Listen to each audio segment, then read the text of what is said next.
உண்டாவதாக. இந்த காலவேளையிலும் கர்த்தருடைய வார்த்தை நம்மோடு கூட பேச விரும்புகிற காரியம் சின் விசஸ் கிறிஸ்டியன், பாவமும் கிறிஸ்தவமும் என்ற காரியத்தை நாம் தியானம் செய்ய கர்த்தர் உதவி செய்வாராக. சின் என்ற வார்த்தை SIN அப்படின்னு சொல்லப்பட்டிருக்குது, உங்களுக்கு எல்லாருக்கும் தெரியும். கிறிஸ்டியன் அப்படின்னா கிரைஸ்ட் இன் அப்படின்னு எழுதியிருக்கு. ரெண்டுத்துக்குள்ள வித்தியாசத்தை நீங்கள் புரிஞ்சுக்கத்தான் இந்த வாலிபர் கூட்டத்தை கர்த்தர் உங்களுக்கு தந்திருக்கிறார். சின் வெர்சஸ் கிறிஸ்டியன், இதுக்கு ரெண்டுத்துக்குள்ள வித்தியாசம் என்ன, அல்லது கிறிஸ்தவர்களுக்கும் பாவம் செய்கிறவர்களுக்கும் என்ன வித்தியாசம், சின் என்றால் என்ன, கிறிஸ்தவர்கள் என்றால் என்ன, இதை குறித்து தான ஒரு நல்ல சத்தியத்தை கர்த்தர் நம்மோடு கூட பேச விரும்புகிறார். நான் இதை குறித்து தியானம் பண்ணும்போது ஒரு மாதத்துக்கு முன்பாக கர்த்தர் இதை கொடுத்தார். இந்த காரியத்தை தியானித்து உங்கள் சமூகத்தில் கொண்டு வந்திருக்கிறேன். சரியாக புரிஞ்சு கொள்ளுங்க. இந்த சத்தியத்தை நீங்கள் இன்னைக்கு கை கொள்ளும்படி ஒப்பு கொடுத்தா இந்த வார்த்தைகள் உங்கள் வாழ்க்கையில் அப்படியே கிரியை செய்ய ஆரம்பிக்கும். இந்த SIN என்று சொல்லப்படுகிற சின் பாவம் என்று சொல்லப்படுகிறது. இந்த SIN அப்படின்னா சாட்டன் டிசைர் இன் அப்படின்னு நீங்கள் எழுதிக்கலாம். சாத்தானுடைய விருப்பம் வாஞ்சையை உனக்குள்ளே கொண்டு வருவது தான் பாவம். சாத்தானுடைய விருப்பம் வாஞ்சை சிந்தையை உனக்குள்ளே புகுத்துவது கொண்டு வருவது தான் சின், பாவம். Satan desire in you. இன்னும் சொல்லும் போது அதனால் உங்களுக்கு விளக்கமாக சொல்கிறேன். சாத்தானுடைய விருப்பத்தை உங்களுக்குள்ளே கொண்டு வருவான், அதுதான் சின், பாவம். கிறிஸ்டியன் அப்படி என்றால் என்ன? கிறிஸ்துவின் சிந்தை, கிறிஸ்துவின் விருப்பம், கிறிஸ்துவின் வாஞ்சை உங்களுக்குள்ளே கொண்டு வருவது தான் கிறிஸ்டியன். இப்போ நீங்கள் சிந்திங்க, நீங்கள் சின்னர்ஸா அல்லது கிறிஸ்டியனா? நீங்கள் சின்னரா அல்லது கிறிஸ்டியனான்னு கொஞ்சம் சிந்தித்து ஆராய்ந்து பாருங்க. பிசாசின் சிந்தையும் விருப்பமும் நீங்கள் நிறைவேற்றுகிறீர்களா, அல்லது கிறிஸ்துவின் சிந்தையும் கிறிஸ்துவின் விருப்பத்தை நீங்கள் நிறைவேற்றுகிறீர்களா? கொஞ்சம் சிந்தைக்கு, உங்கள் சிந்தைக்கு நான் விடுறேன், கொஞ்சம் யோசித்து பாருங்கள். சாட்டன் டிசைரில் நீங்கள் இருக்கிறீங்களா, அல்லது கிரைஸ்டுடைய டிசைரில் இருக்கிறீங்களா? SINல எஸ்ன்ற வார்த்தைக்கு சாட்டன் எடுத்துங்க, சாத்தான். சாத்தானுடைய விருப்பம் உனக்குள்ளே, இன்னுன்னா உள்ளன்னு அர்த்தம், உனக்குள்ளே. அப்போ சாத்தானுடைய விருப்பம் உங்களுக்குள்ளே இருக்குதா?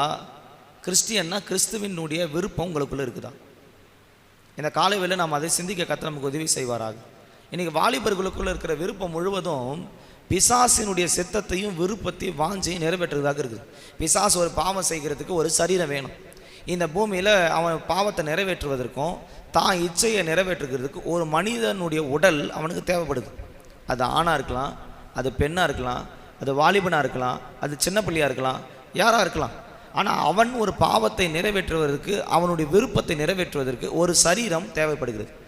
அதே போல் ஆண்டவர் தம்முடைய சித்தத்தை நிறைவேற்றுவதற்கும் தம்முடைய விருப்பத்தை நிறைவேற்றுவதற்கும் ஒரு மனுக்குலத்தில் ஒரு மனிதனுடைய சரீரத்தை எதிர்பார்க்கிறார்.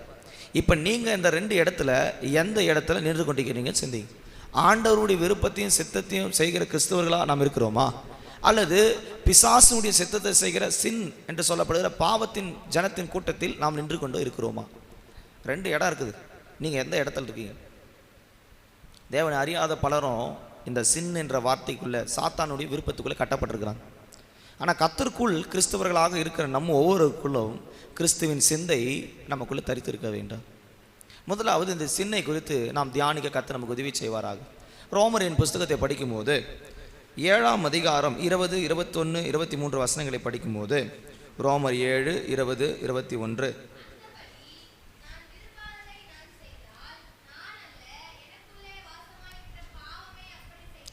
எனக்குள்ளே வாசமாய் இருக்கிற பாவமே அப்படி செய்கிறது என்று இந்த பவுலாகிய அப்போஸ்தலன் சொல்லுகிறதை நம்ம அங்கே படிக்க கேட்கிறோம். நான் அல்ல, நான் விரும்பாதது செய்கிறதுக்கு எனக்குள்ள இருக்கிற பாவமே என்னை தூண்டுகிறது. அப்போ பாவத்தை யாரும் விரும்பி செய்யலை. தண்ணி அடிக்கணும், கெட்டு போகணும், விபசாரம் பண்ணணும், கொலை பண்ணணும், யாரும் என்ன பண்ணல, நினச்சிலாம் போகிறதில்ல. நீங்கள் கேட்டு பாருங்கள், எப்படி இங்கே இந்த குடிப்பழக்கம் உங்களுக்கு கிடைச்சிது, எப்படி நீங்கள் தண்ணி அடிக்க வந்தீங்க, எப்படி இப்படி அசுத்தமான காரியங்களை செல்ஃபோனில் பார்க்க உங்களுக்கு இடம் கிடைச்சிது, கேட்டு பாருங்கள். எனக்கு விருப்பம் இல்லை, ஆனால் என்னையும் மீறி எனக்குள்ள ஒரு சக்தி போராடுகிறது. அதுதான் என்ன வல்லமைன்னா பிசாசினுடைய விருப்பம். அது மனதின் பிரமாணம் என்று வேதம் சொல்கிறது. என்ன பிரமாணம்? மனதின் பிரமாணம். மனசுக்குள்ள இருந்து பேசுகிறான் பிசாசு. இன்னைக்கு என்ன உங்கள் மனதுக்குள்ளே யார் பேசுகிறான்னு நீங்கள் சிந்திங்க. கர்த்தர் பேசுகிறாரா இல்லை பிசாசு பேசுதா? நீங்கள் 21ஆம் வசனம் 23ஆம் வசனத்தில் படிக்கும்போது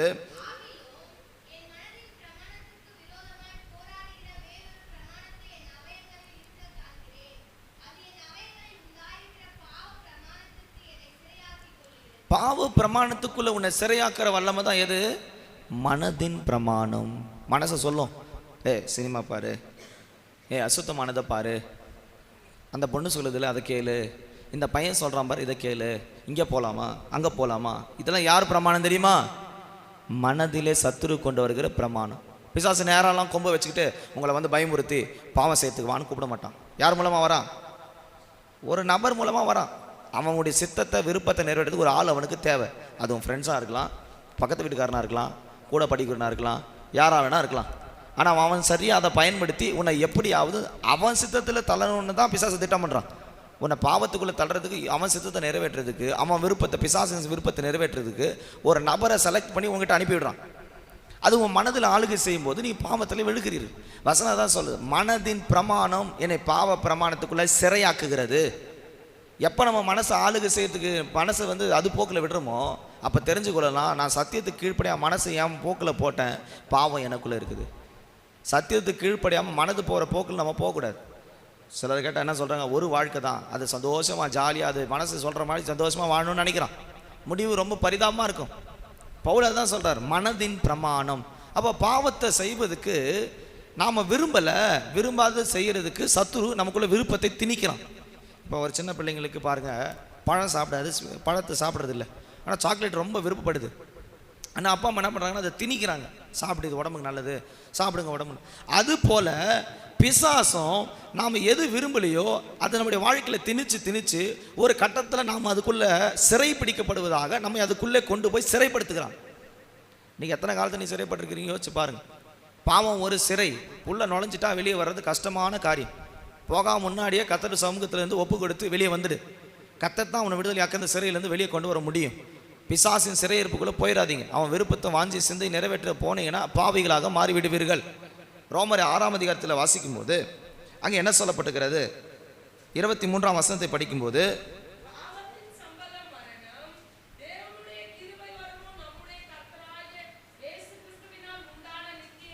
பாவம் ஒரு மனிதனுக்குள்ளே வரும்போது அவனை மரணத்துக்கு நேராக கொண்டு போகுது.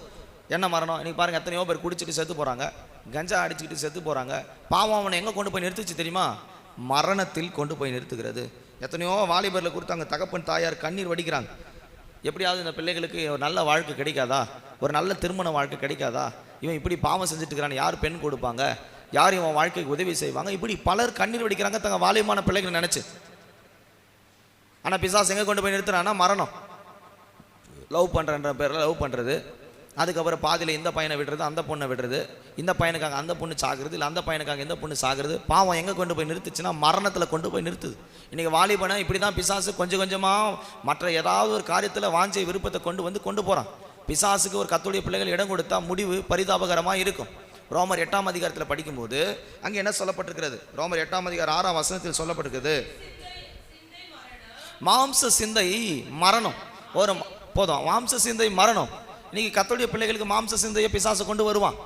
அழகாக பேசுவான், அந்த பையன் ரொம்ப அழகாக இருக்கிறான், அந்த பொண்ணு ரொம்ப அழகாக இருக்குது. இப்போ சொல்ல வேணாம், மாம்ச சிந்தைக்கு இப்போ யாரும் ஆள் வர தேவையில்லை, கையிலே ஆயுதத்தை கையில் கொடுத்துக்கிட்டான். என்ன ஆயுதம் தெரியுமா?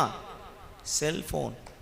நீ இன்ஸ்டாகிராம் பார்ப்ப, நீ ஃபேஸ்புக் பார்ப்ப, யூடியூப் பார்த்த உடனே உனக்கு மைண்டில் ஏறிடும், நான் என்ன பண்ண போகிறேன், அதே போல் பண்ணணும். இது என்ன சிந்தை தெரியுமா? மாம்ச சிந்தை. இதன் முடிவு மரணம். ஆனால் ஆவின் சிந்தை என்று ஒன்று இருக்கிறது, பரிசுத்த ஆவிக்குள் நிரப்பப்பட்ட சிந்தை, கர்த்தருக்காக வாழ்கிற சிந்தை. அதன் முடிவோ ஜீவனும் சமாதானம். ஒரு கர்த்தருடைய பிள்ளைகளுடைய முடிவு சமாதானம், நித்திய வாழ்க்கைக்கு போக வேண்டும் என்று கர்த்தர் விரும்புகிறார். அதுதான் கர்த்தருடைய சித்தம். ஆனால் பிசாசு என்ன விரும்புகிறான், நம்ம மேலே என்ன விருப்பத்தை திணிக்கணும்னு நினைக்கிறான்னா மாம்ச சிந்தையிலே நீ வாழணும். எத்தனை மாம்ச சிந்தை உங்களுக்குள்ள இருக்குன்னு யோசிச்சு பாருங்க. மாம்ச சிந்தைக்கு இடம் கூடாது இருங்கள். மாம்சமான எண்ணங்கள் வரும்போது சொல்லு, பொல்லாதாவே வெளியே போ இயேசுவின் நாமத்தில். அசுத்தமான எண்ணம், பாவகரமான எண்ணம், இச்சையான எண்ணம், மாம்சிகமான எண்ணம் வரும்போது சொல்லு, இயேசுவின் நாமத்தில் வெளியே புறப்பட்டு போ, கட்டளை கொடுங்க. வாலிப வயசில், இப்போ வாலிப வயசுலாம் இல்லை, எல்லா வயசுலையுமே போராட்டம் தான். 80 வயசு கேள்வியை ஒருத்தன் ரேப் பண்ணியிருக்கிறான் சென்னையில். எத்தனை வயசு கேள்வியை? ஒரு வாரத்துக்கு முன்னாடி வந்து நியூஸ், நீங்கள் நியூஸ் பேப்பரில் படிச்சு பாருங்கள். பஸ் ஸ்டாண்டில்.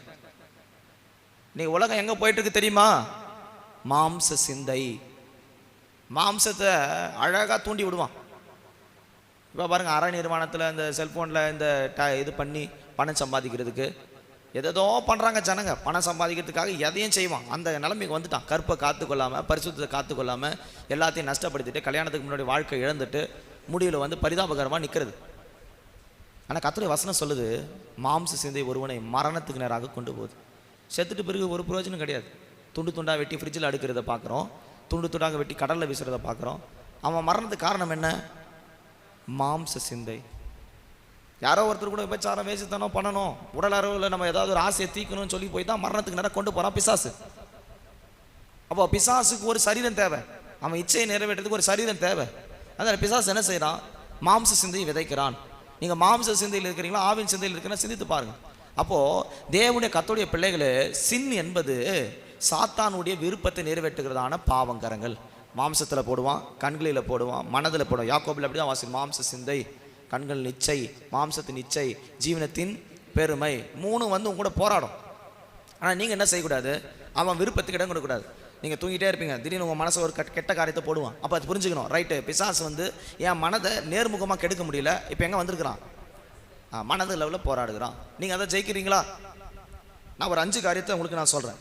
பிசாசு எப்படி ஒரு மனிதனுடைய மனதை தான் சித்தத்தை விருப்பத்தை நிறைவேற்றுறதுக்கு பயன்படுத்துகிறான், எதுக்கெல்லாம் பயன்படுத்துகிறான்றதை, அவனுடைய சித்தம் எப்படி இருக்குன்றத சத்தியத்தின் மூலமாக உங்களுக்கு சொல்லுகிறேன்.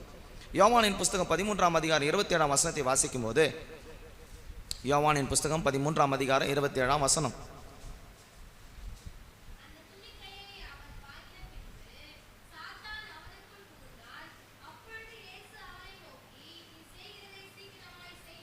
நீ செய்கிறதை சீக்கிரமாய் செய் என்று யூதாசுக்கு கர்த்தர் சொன்னார்.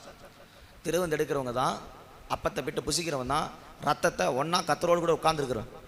தேவ சித்தத்திலையும் இருக்கிறான், இன்னொரு பக்கத்தில் யார் சித்தத்தை செய்கிறான்? பிசாசினுடைய சித்தத்தையும் செய்கிறான். எப்படி இருக்குன்னு யோசிச்சு சிந்தித்து பாருங்கள். ஆண்டவரோடு கூட இருக்கிறது, நல்லா ஆராதிக்கிறது, நல்லா பாட்டு பாடுறது, நல்லா சபையில் ஒழுக்கமாக இருக்கிற மாதிரி நடந்துக்கிறது.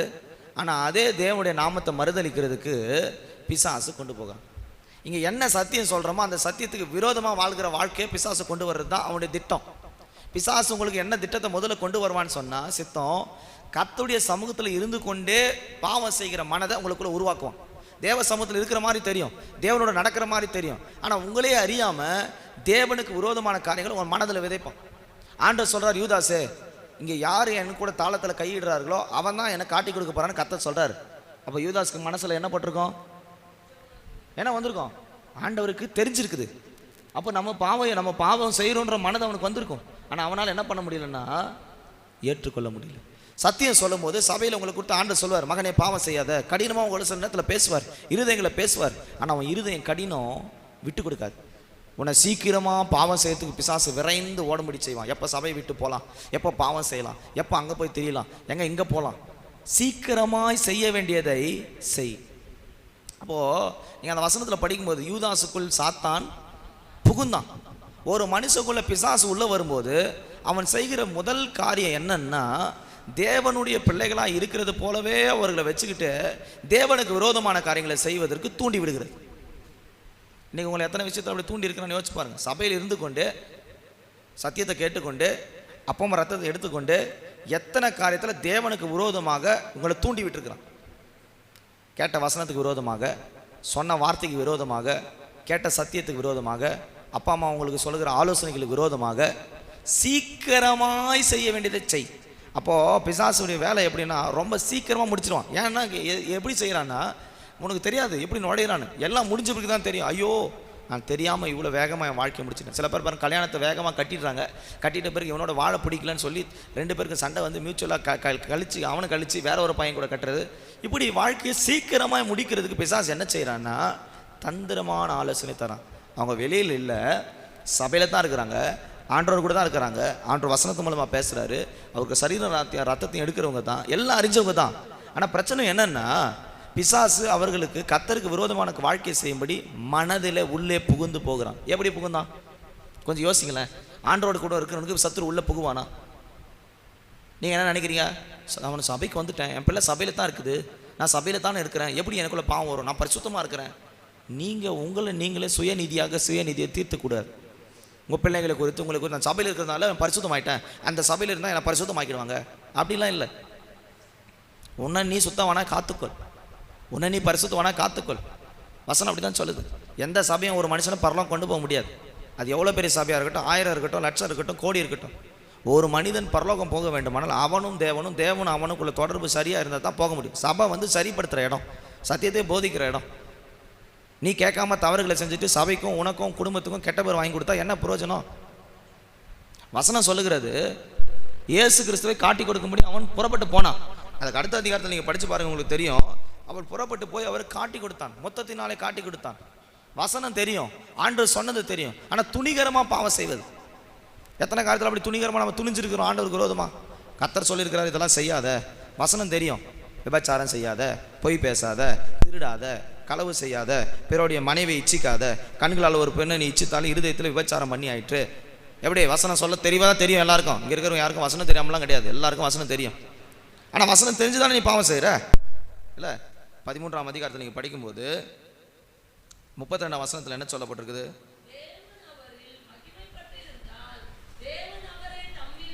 இல்லை அது இல்லை பாருங்க, இங்கே வசனம் சொல்லப்பட்டிருக்கிறது 29ஆம் வசனம் படிங்க.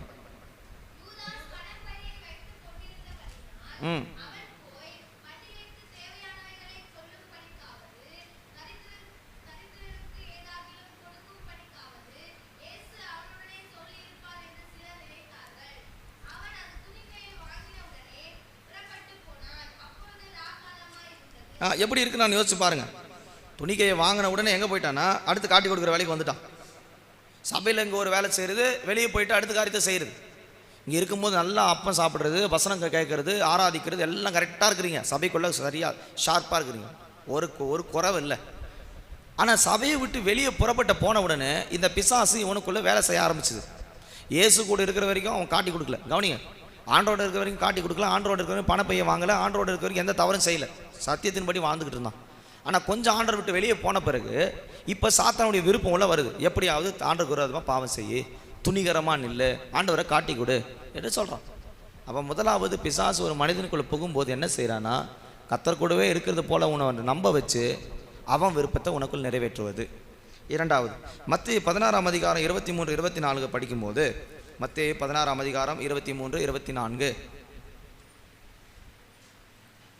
16, 23, 24 படிங்க.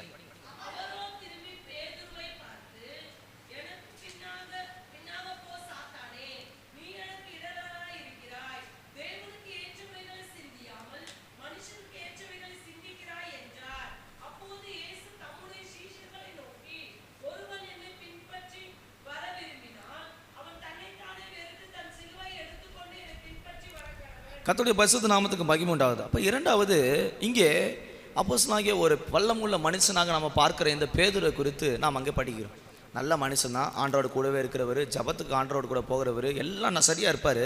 ஆனால் இந்த 16ஆம் அதிகாரத்தில் ஆண்டவர் சொல்கிறார், நான் எவ்வளவாய் பாடுபட வேண்டும். 21ஆம் வசனத்தில் பல பாடுகள் பட்டு கொலை உண்டு மரித்து உயிர் தெழ வேண்டும் என்று 21ஆம் வசனத்தில் ஆண்டவர் சொல்கிறார். நான் இவ்வளோ பாடுகளை பட்டு எருசலேம் வீதிகளில் நான் மரிக்க வேண்டி இருக்குது அப்படின்னு சொல்லி யாருக்கு சொல்கிறாரு? பேதுருக்கு சொல்கிறார். அதுக்கு பேதுரு சொல்கிறான், ஆண்டவரே நீர் என்ன பண்ணக்கூடாது? மரிக்கக்கூடாது, நீர் பாடுபடக்கூடாது, நீர் துக்கப்படக்கூடாது. அவள் பிசாசனுடைய அடுத்த ஆலோசனை எப்படி இருக்குதுன்னா, கர்த்தருக்காக, சபைக்காக, குடும்பத்துக்காக உன்னை பாடுபட விட மாட்டான். சமாதானமாக சந்தோஷமாக வாழு. நீங்கள் எத்தனை பிள்ளைங்க பாருங்கள் குடும்பத்துக்கு வேலை செய்கிறது இல்லை. நீங்கள் வேலை செய்கிறீங்களா? இங்கே இருக்கிற வாலிபர்கள்லாம் கேளுங்க, பாடுபடுறியா? குடும்பத்துக்காக பாடுபடுறியா? உனக்காக பாடுபடுறியா இல்லை குடும்பத்துக்காக பாடுபடுறீங்களா?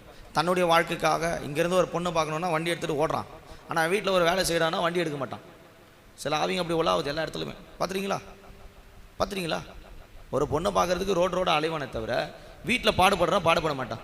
அப்போ பிசாசு உள்ளே வரும்போது கர்த்தருக்காக, சொந்த குடும்பத்துக்காக பாடுபடுகிற சிந்தை எடுத்து போட்டுருவான். உள்ளேருந்து கர்த்தருக்காக வாழணுமே, பாடுபடணுமே எடுத்து, அப்போது உன்னை பாடுகளை இல்லாத ஒரு வாழ்க்கையை அனுபவி, சந்தோஷமாக வாழு, ஆண்டவர் சொல்லிட்டாரு சந்தோஷமாக இருக்க சொல்லி. இப்போ நிறைய உபதேசம் அப்படி தான் இருக்குது.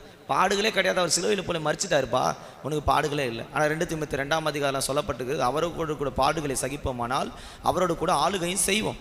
ஒருவன் கிறிஸ்துவை பின்பற்றி வர விரும்பினால் தன்னைத்தானே வெறுத்து தன்னுடைய சிலுவை எடுத்துக்கொண்டு என்னை பின்பற்றி வர. கிறிஸ்துவ பாதை என்பது சிலுவை உள்ள பாதை. இந்த வாலிபமான வயசில் நீ பாடுகளை ஏற்றுக்கொள்ளணும். நீ குடும்பத்தினுடைய சுமைகளை சுமக்கணும், கர்த்தருக்காக பாடுபடணும். ஆனால் பிசாசு என்ன சொல்லுவான்? பாடுபடாத. எத்தனை காலத்தில் அப்படி சொல்லியிருக்கான் யோசிச்சு பாருங்க. சபைக்கா போகிற, சபை வேலையை செய்யாத, நீ பாடுபட்டு என்ன கிடைக்க போகுது, வேணாம், கிறிஸ்துவாகலாம் நிற்காத, கர்த்தருக்காக ஏன் நீ இந்த அவமானங்கள்லாம் படணும், விட்டுரு. யார் சொல்லுவான்? அவன் விருப்பம் என்னன்னா கர்த்தருக்காக நீ பாடுபடக்கூடாது, கர்த்தருக்காக நீ மறிக்கக்கூடாது, பரலோக ராஜ்யம் நீ போய் சேர்ந்துடக்கூடாது. எத்தனை காரியத்தில் நீங்கள் யோசிச்சிங்க, நான் இப்போ கர்த்தருக்காக சுவிசேஷம் சொல்ல போகிறேன், இன்னிலிருந்து கர்த்தருக்காக வாழ போகிறேன், நான் கர்த்தருக்காக ஏதாவது ஒன்று செய்து பாடு அனுப்பித்து பரலோகம் போய் சேர்ந்துருவேன்னு நினச்சிங்க. ஆனால் பிசாசு எப்படி உள்ளே புகுந்துருக்கிறான் பாருங்கள். தேவனுடைய சித்தத்தை விட்டுட்டு அவன் சித்தத்தை உள்ளே சொல்கிறான். நீ ஏன் பாடுபடுற? நீ பாடுபட்டால் உனக்கு பிரச்சனை வரும், சிலுவையை நீ சுமக்காத, நீ கர்த்தருக்காக வாழ முடியாது, நீ மறித்து நீ ஏன் மறிக்கணும், கர்த்தருக்கு நல்ல வாழ்க்கை சொஃபிஸ்கேட்டான லைஃப்பை கொடுத்துருக்கிறாரு, சந்தோஷமாக வாழ அப்படின்னு யார் சொல்லுவான்னா? பிசாசின் விருப்பத்தை உங்களுக்குள்ளே சொல்லுவான். கர்த்தருக்காக பாடுபட முடியுதா? சபைக்காக பாடுபட முடியுதா? குடும்பங்களுக்காக பாடுபட முடியுதா? பாடுபடுறோமா? ஆனால் வேதத்தில் சிந்தித்து பார்த்தேன், யாரெல்லாம் உண்மையாக குடும்பத்துக்கு பாடுபட்டாங்களோ கர்த்தர் அவங்கள நல்ல பொறுப்பில் கொண்டு வந்தார். யாரெல்லாம் குடும்பத்துக்கு ஒத்துழைச்சு பாடுபடலையோ அவங்களுக்கு எந்த பொறுப்பும் கர்த்தர் கொடுக்கல. யோசேப்பு தன் தகப்பனார் கூடவே இருந்தான், பொறுப்புலனா இருந்தான், அவனுக்கு நல்ல ஒரு பொறுப்பு, எகிப்து தேசம் அதிகாரியாக இருந்தான். கர்த்தர் அவனோடு கூட இருந்ததாக வேதத்தில் படிக்கிறோம். காயின் ஆபேலும் இருந்தாங்க, ஆனால் ஆபேலை கர்த்தர் ஆசீர்வதித்தார், ஏன்னா கர்த்தர் அவனோடு கூட இருந்தார். அப்போ நாம் ஒன்று தெரிஞ்சுக்கொள்ளணும், பாடுகள் இல்லாமல் பரலோகம் இல்லை. இன்றைக்கி உங்களை பாடுபட விடாமல் சத்து நல்ல ஒரு சந்தோஷமான வாழ்க்கை வாழ, இன்பமாக இரு, சந்தோஷமாக இருன்னு ஒரு ஆலோசனை கொடுக்குறான்னா எச்சரிக்கையாக இருங்க. ஒரு வாழ்க்கை எவ்வளோ ஜாலியாக இருக்கணுமோ அவ்வளோ ஜாலியாக இருக்கணும்னு நினைக்காதீங்க. கர்த்தருக்காக நீங்கள் இங்கே பாடுபட்டால் பரலோகத்தில் கனமகிமையை பெறலாம். இக்கல பாடுகள் இனி வரும் மகிமைக்கு ஒப்பிடத்தக்கவைகள் அல்ல. பரலோகத்துக்கு போனால் நீ கர்த்தருக்காக சில பாடுகளை ஏற்றுக்கொள்ளணும், சிலுவையை சுமக்கணும். கர்த்தருக்காக நிற்பேன், வசனத்துக்காக நிற்பேன். நம்ம எல்லாம் சொல்கிறான், நான் இயேசு கிறிஸ்துவை பற்றி சொன்னாலே எல்லாம் ஒரு மாதிரி ஆகுறாங்க, ஸ்கூலில் காலேஜில் ஒரு மாதிரி பார்க்குறாங்க. அதனால் அவங்களோட என்ன பண்ண போகிறேன்? ஒத்து போயிடுவேன். அவங்க சினிமா பாட்டு பாடலாம், சினிமாவுக்கு கூப்பிட்டு போகலாம், நான் என்ன செய்வேன்? அவங்களோட செஞ்சு போவேன். யார் உள்ளே புகுந்து போகிறான்னா உனக்குள்ளே பிசாசு வரான். பேதுருன்னா மறுதளிக்கிறவன், நல்லா சபையில் இருப்பான், வெளியே போனவன யாரை மறுதளிச்சிருவான். இயேசுவும் வேணாம், வசனமும் வேணாம், ஜபமும் வேணாம், எனக்கு எதுதான் வேணும்? உலகம்தான் வேணும். அதுதான் என்ன கொடுக்க எனக்கு சந்தோஷமாக இருக்குது. எப்படி இருக்கும் சந்தோஷம்? 3 மணி நேரம் சினிமா சந்தோஷமாக இருக்குது, 1 மணி நேரம் ஜபம் கஷ்டமாக இருக்குதா? இங்கே இருக்கிற எத்தனை பேர் கஷ்டமாக இருக்குதுன்னு எனக்கு தெரியல. 3 மணி நேரம் படம் அப்படியே உட்காந்து கண்ணு ஓடல. விளம்பரம் ஏன் வந்துச்சுன்னு கேட்குறேன். நடுவில் யாரா விளம்பரம் போட்டது? 3 மணி நேரம் தொடர்ந்து அப்படியே வச்சா பார்க்கலாம்ல. இன்டர்வலே எனக்கு வேணான்றீங்க. இருக்கிறீங்களா அந்த மாதிரி? என்ன வேணாம்? இன்டர்வலே வேணாமா? அவருக்கு கதை முழுசாக அப்படியே பார்க்கணும். பாட்டு பாரு எவ்வளோ அழகாக எடுத்துருக்கிறான், இவர் வர்ணிக்கிறார் உட்காந்து, இவர் டைரக்டர் மாதிரி. ஆனால் என்ன இல்லைன்னா இவங்களுக்குள்ள கிறிஸ்துவின் சிந்தையான பாடுபடுகிற எண்ணம். பிசாசு இப்படி தான் சொல்லுவான், பாடுபடாத, சந்தோஷமாக இரு, ஊரா சுத்து, பாவம் செய். அவள் பிசாசு ஒரு மனிதனுக்குள்ளே புகும்போது என்ன செய்கிறான்னா பாடுபடுகிற சிந்தையை எடுக்கிறான், கர்த்தருக்காக வாழுகிற சிந்தையை எடுக்கிறான். நல்லா ஜெபம் பண்ணுவீங்க, ஆண்டவரே உமக்காக வாழ்வேன், அதெல்லாம் இங்கே சொல்லுவீங்க. வெளியே போன பிறகு என்ன தெரியுமா இருப்பீங்க? ஆண்டவரை மறுதளிப்பீங்க. ஆண்டவரும் இல்லை, ஒன்றும் இல்லை, ஜபமும் இல்லை. இது 2வது பிசாசு செய்கிற காரியம். 3வது படிக்கும்போது ஆதியாகமத்தின் புஸ்தகம் 3ஆம் அதிகாரம் முதல் 4 வசனங்கள் படிக்கும்போது நம்ம எல்லாருக்கும் தெரிந்த வசனம், பிசாசு தந்திரம் உள்ளவன் என்று அங்கே சொல்லப்படுது. இந்த வசனத்தை படிக்கும்போது சர்ப்பமானது தந்திரம் உள்ளதாக இருந்தது, அங்கே வசனம் இருக்குது, நீங்கள் படிச்சிங்க, உங்களுக்கு தெரியும் எல்லாருக்கும். அப்போ அது சொல்லுது, நீங்கள் இதை புசிக்கிற நாட்களில் சாக மாட்டீர்கள். அடுத்த கட்டம், பிசாசு என்ன ஒரு மனிதனுக்குள்ள விருப்பத்தை உண்டாக்குறேன்னா, தேவன் எதை விளக்குகிறாரோ அதை அனுபவிக்கும்படியான சிந்தையை கொடுக்குறான். தேவன் எதெல்லாம் விளக்கி வச்சிருக்கிறாரோ இதெல்லாம் தேவையில்லைப்பா, நீங்கள் நல்லா வாழணும், பரிசுத்தமாக ஜீவிக்கணும், எதெல்லாம் விளக்குறாரோ அதை அவங்க சேர்த்துக்கிறது. எதெல்லாம் கர்த்தர் விளக்கியிருக்கிறாரு, எதெல்லாம் நமக்கு தேவையில்லைன்னு கர்த்தர் சொல்லுகிறாரு. உங்களுக்கு தெரியும் வசனத்தில், அநீதி எல்லாம் பாவம். அநீதினா என்ன? இந்த சத்தியத்துக்கு விரோதமாக, இந்த வார்த்தைக்கு விரோதமாக இருக்குது, இதெல்லாம் பாவம். ஆண்டவர் சொல்கிறாரு, இந்த கனியை புசிக்கிறனால நீங்கள் சாகவே சாவீர்கள். ஆனால் பிசாசு சொல்கிறான், இவன் பரலோகம் போயிடக்கூடாதுன்னு அவன் விருப்பத்தை சொல்கிறான். நீங்கள் என்ன பண்ணுங்க, இதை புசிங்க, சாகவே சாவி. இப்போ அவங்க யார் விருப்பத்துக்கு செவி சாய்ச்சாங்க யோசிச்சு பாருங்க. ஆதாம் ஏவாளுக்கு ஆண்டவர் சொல்ல இதை புசிச்சா சாகவே சாவீங்க. பிசாசு சொல்கிறான் இதை புசிச்சா நீ சாகவே சாவதில்லை, தேவதூதர்களை போல மாறும். இவங்க யார் விருப்பத்துக்கும் சித்தத்துக்கும் செவி சொட்டு கொடுத்து பாவிகளாக மாறினாங்கன்னு சொன்னால் பிசாசுடைய வார்த்தைக்கு செவி கொடுத்து பாவிகளாக மாறினாங்க. அப்போ நாம் தேவன் நமக்கு தவிர்த்ததை தடை செய்ததை எடுத்துக்கூடாது. என்னெல்லாம் தடை பண்ணியிருக்காருன்னு கொஞ்சம் சிந்தித்து பாருங்கள், யோசிச்சு பாருங்கள். இப்போ ஊரில் பார்த்தீங்கன்னா ஒரு தடை போட்டிருக்கிறாங்க, இதுக்கு மேலே ரோடு என்ட்ரி இல்லை, நோ வே போட்டிருக்கிறான். நம்மளால் எங்கே போகிறான் தெரியுமா? அது எப்படி நோ வேன்னு போடலாம்? அதுக்கு மேலே நான் ஒரு வே உருவாக்குறேன், திஸ் இஸ் மை வே, இதுதான் ஏன் ரூட்டுன்னு போகிறேன். அப்புறம் கீழே விழுந்து அடிபட்டு பாவிகளாக மாறி ரத்த கலரியில் சேர்றேன். எத்தனை வாலிபல் அப்படிங்க விழுந்திருக்கீங்க எனக்கு தெரியல, பட் ஆனால் நீங்கள் வெளியே வரணும்னு தான் கத்தர் பேசிக்கிட்டு இருக்கார். ஆதாம் ஏவாளுக்கு கத்தர் சொன்ன வசனம் ரொம்ப கசப்பாக தெரிஞ்சிச்சு. என்ன ஆண்டவர் எப்போ பார்த்தாலும் இதை புசிக்காத, அதை புசிக்காத, இதை செய்யாத, அதை செய்யாத, என்ன இதெல்லாம் செய்யக்கூடாதுன்னு சொல்கிறாரு. இப்போ நீங்கள் பிள்ளைங்களுக்கு சொல்லி பாருங்கள், எப்பா பைபிள் படிப்பா, எப்பா இப்போ சத்தியத்தின்படி வாழ்ப்பா, ஜோம் பண்ணுப்பா, அபிஷேகத்துக்காக போராடுப்பா, வரங்களுக்காக போராடுப்பான்னு சொல்கிறோம். அவர் என்ன சொல்கிறாரு? அதெல்லாம் வேணாம், எந்த கனியை நீ புசிக்க வேணான்னு சொல்கிறியோ அதுதான் வேணும். நீங்கள் பைபிள் நல்லா படிங்க, 3 விதமான கனிகள் அங்கே சொல்லப்பட்டிருந்தது. சகல விதமான புசிப்புக்கான ஒரு கனி இருந்தது, நன்மை தீமை அறியத்தக்க கனி இருந்தது, ஜீவ விருட்சத்தின் கனி இருந்தது. நான் நல்ல ஆதாமாக இருந்திருந்தேன்னா நேராக போய் ஜீவ விருட்சத்தின் கனியை புசிச்சிருப்பேன். ஆனால் இவன் கண்கள் எது மேலே இருந்துச்சுன்னா, எது ஆண்டவர் விளக்கினாரோ அது மேலே இருக்குது. கர்த்தர் நமக்கு எதாவது விளக்கி இருக்கிறாரோ, நரகத்துக்கும் பாதாளத்துக்கு போகிற வழி உனக்கு இல்லைப்பா, நீ பரலோகத்துக்கு வர வேண்டியவர்கள் நம்மளுக்கு தெரிந்திருக்கிறார். ஆனால் நாம் எந்த வழி தீர்மானத்தை போகிறோன்னா, நரகமும் பாதாளம் தான் எனக்கு வேணும்னு வாங்கிக்கிறோம். ஜீவ விருட்சத்தின் கனியை பெற்றுக்கொள்ளும் கர்த்தர் கொடுத்தா நீங்கள் என்ன சொல்லுங்கள்? அது வேணாம், எனக்கு எது வேணும்? இந்த நன்மை தீமை அறியத்தக்க கனி பார்க்கறதுக்கு ரொம்ப அழகாக இருக்குது, டைம் பாஸ் பண்ண நல்லா இருக்குது, என்டர்டைன்மெண்ட்டாக இருக்குது, லைஃப் ரொம்ப ஜாலியாக இருக்குதுன்னு நினைக்கிறேன். கொஞ்ச நேரம் தான் அவங்க ஜாலி இருந்தாங்க, பழம் ருசிக்கிற வரைக்கும் தான், தொண்டை வரைக்கும் தான். பழம் ருசிக்கும் போது எவ்வளோ நேரம் தெரியுமா இனிமையாக இருக்கும், எவ்வளோ நேரம் இருக்கும். இப்போ அந்த நன்மை தீமை அறியத்தக்க கனி பறிச்சாங்க, புசிச்சாங்க. இப்போ எவ்வளோ நேரம் அவங்களுக்கு சந்தோஷப்படுத்திருக்காங்க அந்த கனி? கொஞ்ச நேரம் தான், வித்தின் செகண்ட்ஸில். இப்போ யாராக மாறிட்டாங்கன்னா பாவியாக மாறிட்டாங்க.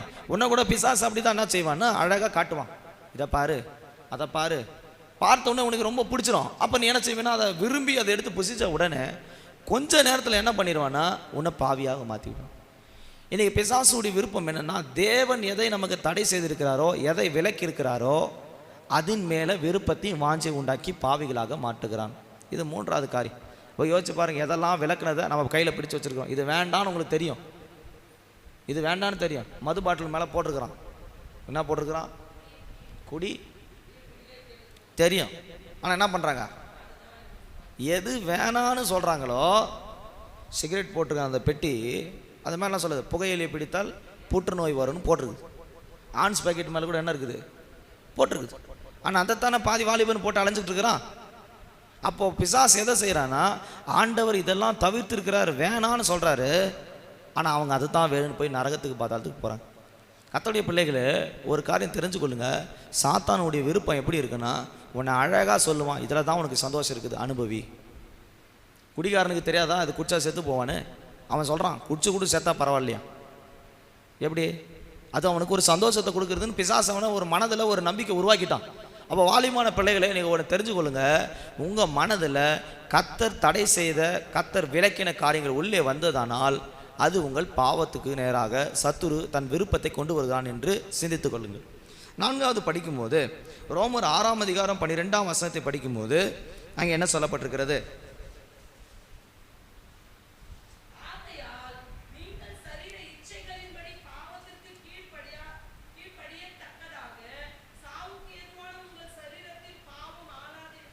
சரீரத்தில் கொண்டு வருகிற இச்சை தான் என்ன மாறுதுன்னா பாவமாக மாறுது. யாக்கோபு 1ஆம் அதிகாரத்தில் இச்சையானது கர்ப்பம் தரித்து பாவத்தை பிறப்பிக்கும், பாவம் பூரணப்படும் போது மரணத்தை விளைவிக்கும். ஒரு விதை, இச்சை தான் முதல் விதை, அது உனக்குள்ளே போடுவான், ஆசையை தூண்டு விடுவான், அதுக்கு பின்னாடியே நீ ஓடுவே, கடைசியில் அது பாவமாக மாறுது. பாவம் வளர்ந்து பெரிய மரமாகி மரணத்தை கொண்டு வருது. இன்றைக்கி எத்தனை ஆசைகள் இருக்குது, தவறான ஆசைகள் வருதா? வாலிபான வயசில், சின்ன வயசில் தேவையில்லாத ஆசை, இச்சை, மாம்சிக இச்சை வருதா? இச்சை உங்களை ஆளுகை செய்யாமல் இருக்கிறதுக்கு ஒப்பு கொடுங்க. நீங்கள் வேதத்தில் பாருங்கள், யாக்கோபின் புஸ்தகம் 1ஆம் அதிகாரம் 14-15.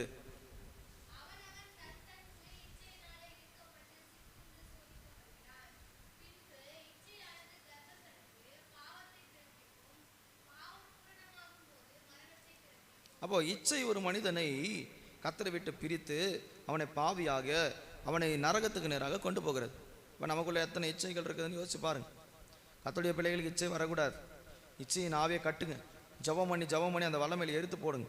கர்த்தாவே, இப்படிப்பட்ட வல்லமைகள் எனக்கு விரோதமாக போராடுகிறது, நான் இதை ஜெயிக்க என்னிடத்துல பலன் இல்லை, நீங்கள் எனக்கு பலன் தாருங்க சொல்லி ஜெபம் பண்ணி பாருங்கள். கர்த்தர் நிச்சயமாக உங்களுக்கு விடுதலை தருவார். ஆனால் நம்மில் பல பேர் என்ன சொல்கிறோம், நம்மக்கிட்ட எந்த பாவமும் இல்லை, இது ஒன்றும் தப்பு இல்லையே, என்ன பார்க்க தானே செஞ்சேன், தப்பாக செஞ்சேன். நீங்கள் 1 யோவானில் படிக்கும்போது 2ஆம் அதிகாரத்தில் வாசித்தால் 15, 16, 14, 15, 16 படிக்கும்போது, வாலிபரே, நீங்கள் பலவான்களாக இருக்கிறதுனாலும் தேவ வசனங்கள் உங்களுக்குள் நிலைத்திருக்கிறதுனால நீங்கள் பொல்லாங்கன் ஜெயித்தினாலும் உங்களுக்கு எழுதியிருக்கிறேன். உலகத்திலும் உலகத்தில் உள்ளவைகளிலும் அன்பு கூறாதிருங்கள். ஒருவன் உலகத்தில் அன்பு கூர்ந்தால் அவனிடத்தில் பிதாவின் அன்பு இல்லை. ஏனெனில் மாம்சத்தின் இச்சையும் கண்கள் இச்சையும் ஜீவனத்தின் பெருமையும் உலகத்தினால் உண்டானவைகள், இவைகள் பிதாவினால் உண்டானவைகள் அல்ல, அவைகள் உலகத்தினால் உண்டானவைகள். உலகம் யாருடைய கரத்தில் இருக்குது? பிசாசின் காலத்தில் இருக்குது. அவள் பிசாசை தான் உருவாக்குறான். மாம்ச இச்சையை உருவாக்குறான், கண்கள் இச்சையை உருவாக்குறான். இதை கர்த்தர் உருவாக்கலை. ஆண்டவர் உலகத்தை படைக்கும் போது இவன் இப்படிலாம் பாவம் செஞ்சு சாகணும், இப்படியெல்லாம் விபச்சாரம் செய்து சாகணும், இப்படிலாம் இச்சித்து சாகணும்னு ஆண்டவர் உருவாக்கலை. பரிசுத்தமான ஒரு பூமியை உருவாக்கினார். ஆனால் மனுஷன் தான் பல உபாய தந்திரங்களை தெரிந்து கொண்டு பாவத்துக்கு உட்பட்டுறதுக்கு விழுந்து போகிறான். இது பாருங்க, எப்படி பிசாசு இச்சைகளை தூண்டுறான். எது மேலேயாவது ரொம்ப ஆசையை தூண்டி விடுறான்னா பிசாசு. இச்சையான பாவத்துக்கு விலகி காத்துக்கொள்ளுங்க உங்களை. மாம்ச இச்சை, கண்கள் இச்சை, ஜீவனத்தின் பெருமை, 2 விதமான இச்சை அங்கே சொல்லப்பட்டிருக்கிறது. மாம்சத்தில் கண்கள் வந்து விளக்கு. கண்ணு சரியில்லாம் முதல் இருதயம் சரீரம் மொத்தம் கெட்டு போயிடும். கண்ணை நீங்கள் பரிசுத்தமாக காத்துக்கணும். கண்ணு பரிசுத்தமாக இருக்குதா? நாம் கண்ணு டெஸ்ட் பண்ணுற ஒரே இடம் வந்து எப்போ கண்ணு வந்து பார்வை சரியா இல்லை மங்கி போதோ அப்போ தான் எங்கே போகிறோம் சொல்லுங்கள். அதே போல தான் நம்மால் பாதி பேர் பாவத்தில் விழுந்து மொத்தம் முடிஞ்ச கட்டத்துக்கு தான் போய் கண்ணில் எவ்வளோ பிரச்சனை இருக்குன்னு பார்க்குறேன். ஆனால் கர்த்தர் சொல்கிறார், மங்கு முன்பாகவே என்ன செய்ய செக் பண்ணு. பிரசங்கி 12 தான் சொல்கிறார், உன் கண்கள் மங்கு முன்பாக, உன் காலம் முடிவு முன்பாக, உன் வாலிபத்தில் உன் சிருஷ்டிகரை நினை. கண்ணு போகிறதுக்கு முன்னாடியே புடி. பாவத்தில் கண்ணு பறிக்கப்பட்ட பிறகு சிம்சோன் மாதிரி ஆண்டவரேன்னு போய் அழுதுகிட்டு இருக்காத. கண்கள் நிச்சயம் ஜெயிக்க முடியுதா? சிம்சோனுக்கு நல்ல கண்கள், ஆவிக்குரிய கண்கள் பிரகாசமாக இருந்துச்சு, பயங்கரமான தீர்க்கதரிசி, வெளிப்பாடு, வல்லமை, கிருபை எல்லாம் இருந்துச்சு. ஆனால் இச்சையில் விழுந்தான் பாருங்க, பாவத்தில் எல்லாவற்றையும் இழந்து போகும். பிரசங்கி 12 அப்படி தான் சொல்லப்படுது, கண் மங்கு முன்பாக. வாசிங்க அந்த வசனத்தில். பிரசங்கியின் புஸ்தகம் 12ஆம் அதிகாரம்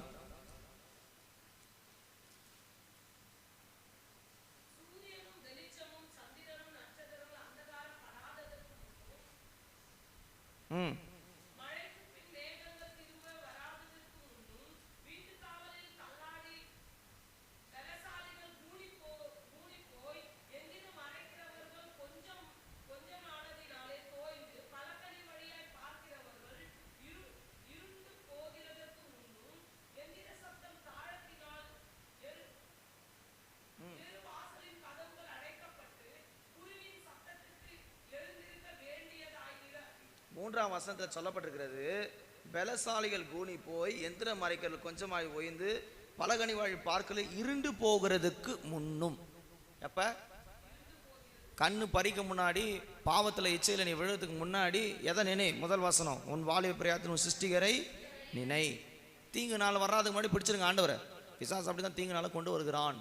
வருதா? கண்ணு இருட்டுதா? நல்லா போயிட்டு தான் இருந்தேன், ஏதோ எனக்கு தரிசனம் கிடைக்கல. அப்போ புரிஞ்சுக்கணும், உள்ள யார் வந்திருக்கிறா? தான் விருப்பத்தை நிறைவேற்றான். நேரம் இல்லை. அடுத்து 1 சாமுவேல் 18ஆம் அதிகாரம் 10ஆம் வசனத்தை படிக்கும்போது அங்கே என்ன சொல்லப்பட்டிருக்கிறது? நான் உங்களுக்கு பிசாசுடைய விருப்பத்தை சொல்லிக்கிட்டு இருக்கிறேன். 18:10.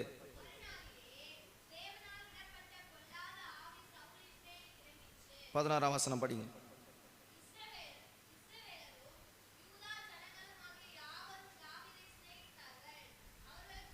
இல்லை அதே அதிகாரத்தில் 11 வாசிங்க. உருவ குத்த 18:11.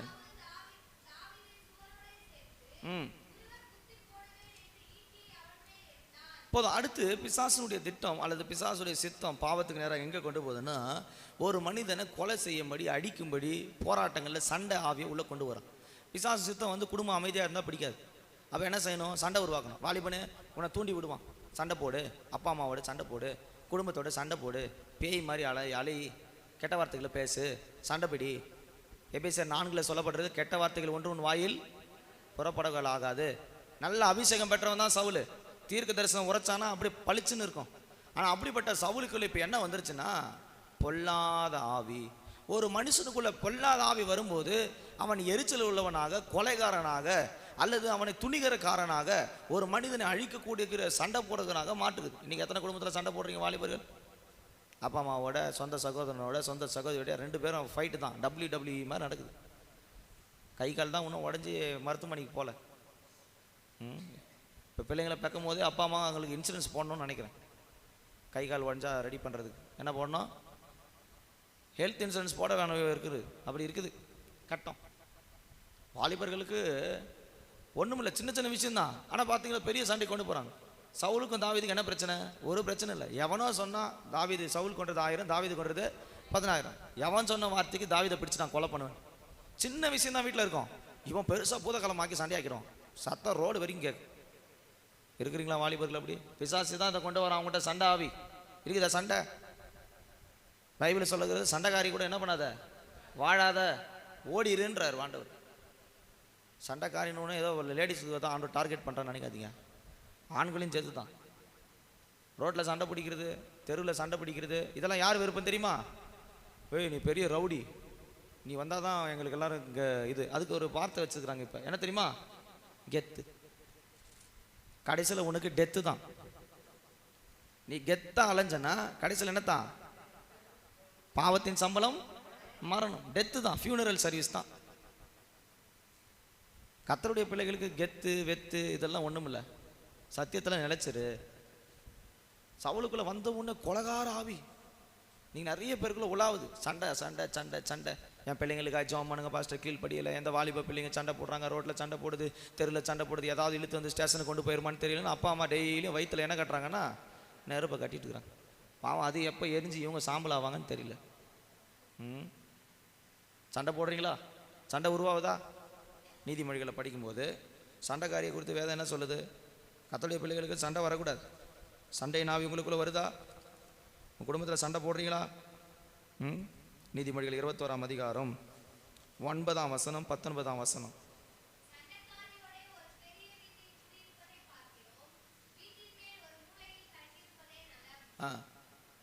19 படிங்க.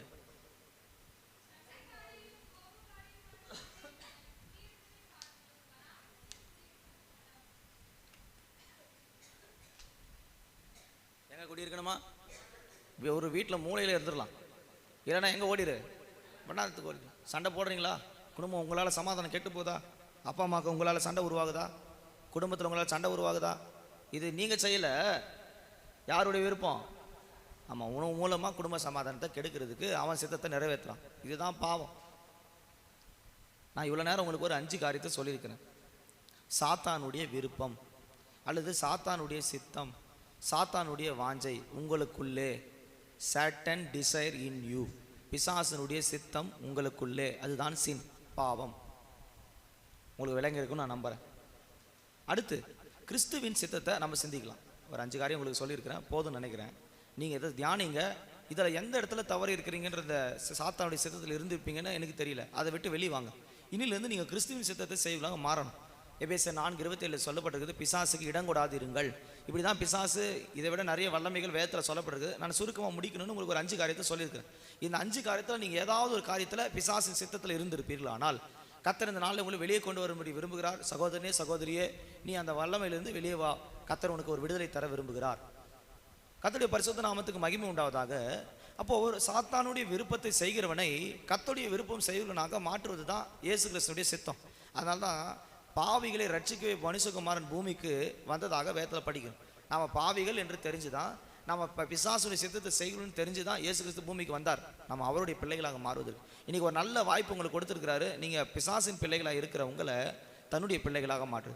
கிறிஸ்டியன் அப்படின்னா கிறிஸ்துனுடைய சித்தத்தை, விருப்பத்தை, வாஞ்சைய, சித்தத்தை நிறைவேற்றுகிறவர்கள் என்ற அர்த்தம். கிறிஸ்டியன், கிறிஸ்துவின் சித்தம் அல்லது கிறிஸ்துவின் விருப்பம் உங்களுக்குள்ளே. இவ்வளோ நேரம் சாத்தானுடைய சித்தம், விருப்பத்தை உங்களுக்குள்ளே என்ன இருந்ததுன்னு வசனத்தின் மூலமாக படித்தோம். இப்போ கிறிஸ்துவின் சித்தம் உங்களுக்குள்ளே வரணும். ஒருவேளை இருந்திருக்கலாம், சிலதை விட்டுருக்கலாம், அதை நீங்கள் புதுப்பீங்க. ரோமர் 7ஆம் அதிகாரத்தில் படிக்கும்போது நம்ம படித்தோம் இப்போ 20 பாவிகளை குறித்து. ஒரு விரும்பாத பாவத்தை நம்ம செய்ய தூண்டுகிற மனதின் பிரமாணம். அதே மனதின் பிரமாணத்துக்கு விரோதமாக வேறொரு பிரமாணம் போராடுகிறது. அதுதான் தேவனுடைய பிரமாணம். அது ஆவியின் பிரமாணம் என்று சொல்லப்பட்டிருக்கிறது.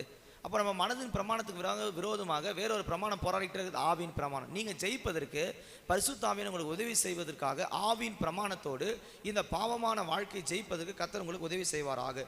கர்த்தருடைய பரிசுத்த நாமத்துக்கு மகிமை உண்டாவதாக. நீங்கள் வேதத்தை படிக்கும்போது மனதின் பிரமாணத்துக்கு விரோதமாக போராடுகிற பாவ பிரமாணம் இருக்கிறது. ஆனால் இந்த பாவ பிரமாணத்தை ஜெயிப்பதற்கு ஆவியின் பிரமாணம் நமக்குள்ளே ஆளுகை செய்ய இடம் கொடுப்போமாக. நிர்பந்தமான மனிதன் நான், யார் இந்த மரண சரித்திலிருந்து என்னை விடுதலையாக்கக்கூடும்? கலாத்திர 5 சொல்லப்பட்டது, மாம்சத்துக்கு விரோதமாக ஆவியும் ஆவிக்கு விரோதமாக மாம்சமும் இச்சிக்கிறது. ஆவியின் சிந்தையில் இருந்தால் நாம் ஜெயிக்கலாம். அதே ரோமர் 8ஆம் அதிகாரத்தில் படிக்கும்போது ரோமரில் வசனம் சொல்லப்பட்டிருக்கிறது, ஆவியின்படி நடக்கிறவர்கள் ஆவிக்குறிபடி சிந்திக்கிறார்கள். 8, 5, 6 வசனங்களில் இவைகள் சொல்லப்பட்டிருக்கிறது. ஆவிக்குரியவர்கள் ஆவிக்குரிய ரீதியில் நடப்பாங்க. நீங்கள் கிறிஸ்துவுக்குள்ளே இருக்கிற சிந்தையின்படி நடக்கிறவர்களா அல்லது பிசாசுனி சித்தத்தின்படி நடக்கிறவர்களா என்பதை ஒரு தீர்மானத்தோடு இந்த வாலிபர் கூட்டத்திலிருந்து புறப்பட்டு போகும்படி கர்த்தர் விரும்புகிறார்.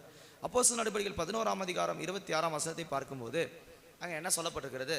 அந்தியோகியா பட்டணத்தில் பர்னபாவும் பவுலும் ஊழி செய்த போது கர்த்தருடைய ஜனங்கள் கிறிஸ்தவர்கள் என்று முதல் முறையாக பெயர் பெற்றது. அது வரைக்கும் கிறிஸ்தவங்க பேர் கிடையாது, அது வரைக்கும் யாரும் கிறிஸ்தவன் கிடையாது. ஆனால் முதல் முறை அப்போஸ்தலர் நடபடிகளில் 11ஆம் அதிகாரம் 21ஆம் வசனம் 26ஆம் வசனத்தில் அது சொல்லப்பட்டிருக்கிறது. படிங்க 21ஆம் வசனம்.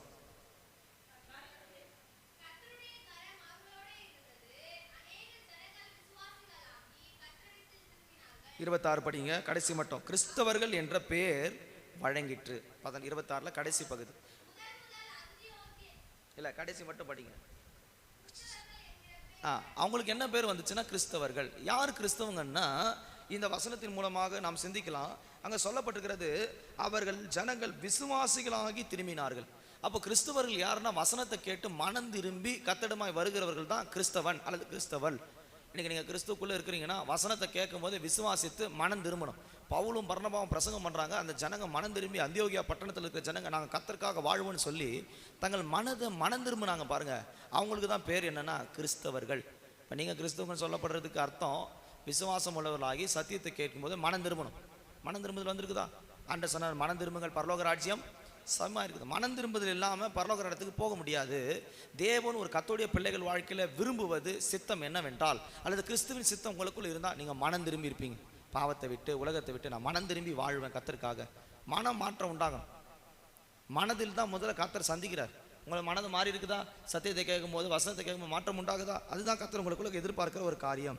2 கொரிந்தியர் 5ஆம் அதிகாரம் 17ஆம் வசனத்தை படிக்கும்போது, பழையவைகளை ஒழிந்து போயின எல்லாம் புதிதாயின. அப்போ ஒரு மனுஷன் கர்த்தருக்குள்ள வரும்போது, கர்த்தருடைய சித்தத்தை ஏற்றுக்கொள்ள வரும்போது கிறிஸ்தவன் என்ற பேர் வேணுமானா அவன் பழசா ஒழிக்கணும். இன்னைக்கு பழசா ஒழிக்க முடியுதா? ரட்சிக்கப்படுறதுக்கு முன்னாடி இருந்த பேச்சு, ரட்சிக்கப்படுறதுக்கு முன்னாடி இருந்த நடக்க, ரட்சிக்கப்படுறதுக்கு முன்னாடி இருந்த பாவ சுபாவங்கள், இதெல்லாம் நீ வாலிபரில் ரட்சிக்கப்பட்டு கிறிஸ்து இயேசுவை ஏற்றுக்கொள்ளும் போது அந்த விருப்பம் வாஞ்ச சிந்தை எல்லாவற்றையும் அழித்து தான் கர்த்தரை பிடிக்கணும். பழைய மனுஷன் சேர்த்துருக்கிறானா இல்லை உயிரோடு இருக்கிறானா? நிறைய பேருக்கு பழைய மனுஷன் அப்படியே இருக்கிறான். சொன்ன உடனே மண்டை சூடாகுது, கோபம் வருது, கெட்ட வார்த்தை வருது, சண்டை பிடிக்கிங்க, ரோட்டில் நிற்கிறீங்க. இதெல்லாம் யாருடைய மனுஷன்? பழைய மனுஷன் சேர்த்துருக்கிறானா? நாம் என்ன பண்ணுறோம்னா பழைய மனுஷனை கொஞ்சம் லைவாக வச்சுருக்கிறோம். கவனிங்க, கர்த்தரை ஏற்றுக்கொண்ட சத்தியத்தெல்லாம் கேட்டோம், கொஞ்சம் செத்து இருக்குது, கொஞ்சம் இழுத்துக்கிட்டு இருக்குது. அப்போ அதுக்கு உயிர் கொடுப்போம். பழைய மனுஷனுக்கு கொஞ்சம் வந்து வேலை செஞ்சுட்டு போ, கோபமாக பேசு, எரிச்சலாக பேசு, சண்டை போடு, தப்பு செய்யு. யார பழைய மனுஷனை எழுப்புறீங்களா? நீங்கள் பழைய மனுஷனை உயிரோடு அப்பப்போ ஆவிக்குரிய மனுஷனை உயிரோடு எழுப்புறீங்களோ இல்லையோ? அடிக்கடி யாரை எழுப்பி விடுறீங்க? பழையருக்குள்ள பழைய மனுஷன் வேலை செய்யுது. ரட்சிக்கப்பட முன்னாடி இருந்தது, இயேசுவை தெரிய முன்னாடி இருந்தது, வசனம் தெரிய முடியாது, இந்த வேலைக்குத்தான் இன்றைக்கும் உங்களுக்குள்ளே போராடுது. அப்போ ஒரு கர்த்தருடைய பிள்ளைகள் கிறிஸ்தவங்கன்னு சொன்னால், ஒருவன் கிறிஸ்துவுக்குள் இருந்தால் அவன் புதிய சிருஷ்டி, பழையவைகளெல்லாம் ஒழிந்து போயின, அவன் எல்லாம் புதிய. அப்போ கிறிஸ்தவன் என்ற வார்த்தைக்கு அர்த்தமே மனம் திரும்பி பழையவைகளை ஒழித்து ஒரு புதிய வாழ்க்கை வாழ்வதா கிறிஸ்தவம். இந்த வாலிபத்தில் நீங்கள் எல்லாத்தையும் ஒழிக்கணும். கர்த்தருக்கு விரோதமான சிந்தைகளை, மேட்டிமையான சிந்தைகளை ஒழிக்கணும். எபேசியர் 2ஆம் அதிகாரம் 10ஆம் வசனத்தை படிக்கும்போது என்ன சொல்லப்பட்டிருக்கிறது? படிங்க, எபேசியர் 2:10. எதுக்காக கர்த்தர் உங்களை சிருஷ்டித்திருக்கிறார் தெரியுமா? கிறிஸ்தவன் என்ற பேர் உங்களுக்கு கிறிஸ்து கொண்டு வந்ததுக்கு நற்கிரியைகளை செய்யும்படியாக கர்த்தர் உங்களை சிருஷ்டித்திருக்கிறார். அப்போது நாம் கிறிஸ்தவர்கள் சொன்னால் மனம் திரும்பி இருக்கணும், பழையவைகளை ஒழித்து இருக்கணும், நல்ல கிரியைகள் இருக்கணும். நான் ஒரு 7 காரியத்தை உங்களுக்கு சொல்ல போகிறேன். அது இருந்துச்சுன்னா நீங்கள் கிறிஸ்துவின் விருப்பத்துக்குள்ள நல்ல கிறிஸ்தவர்களுக்கான வாலிபர்கள் என்று வேதத்தின் வசனத்திலிருந்து நான் உங்களுக்கு சொல்ல போகிறேன். கவனிங்க, ஒரு கர்த்தருடைய பிள்ளைகள் கிறிஸ்தவர்கள் என்றால் சத்தியத்தை கேட்கும் போதே மனம் திரும்பி சத்தியத்துக்கு ஒப்பு கொடுக்கணும், முதல் காரியம். ரெண்டாவது, கிறிஸ்துக்குள் இருக்கிறவங்க பழையவைகளெல்லாம் ஒழித்து புதிய வாழ்க்கையை புதிய சிருஷ்டியாக மாறணும். மூன்றாவது, நல்ல கிரியைகளை செய்யணும், நல்ல காரியங்களை நடப்பிக்கணும், நல்ல விஷயங்கள் தங்கள் வாழ்க்கையில் கொண்டு வரணும். 7 காரியங்கள் ஒரு மனிதன் கிறிஸ்துவின் விருப்பம் சித்தம் கிறிஸ்தவன் என்ற அடையாளத்தை கொண்டு வருகிறது. முதலாவது காரியம், வேதத்தில் படிக்கும்போது நம்ம ஒவ்வொரு காரியங்களை சிந்திக்க கர்த்தர் உதவி செய்யட்டும். 1 பேதுரு 2ஆம் அதிகாரம் 2ஆம் வசனத்தை படிக்கும்போது கர்த்தருடைய சிந்தை அல்லது வாஞ்சை என்னவென்று நாம் படிக்கலாம். 2:2 இல்லை, 1 பேதுரு 2:2 கலங்கமில்லாத ஞானப்பாலின் மேல்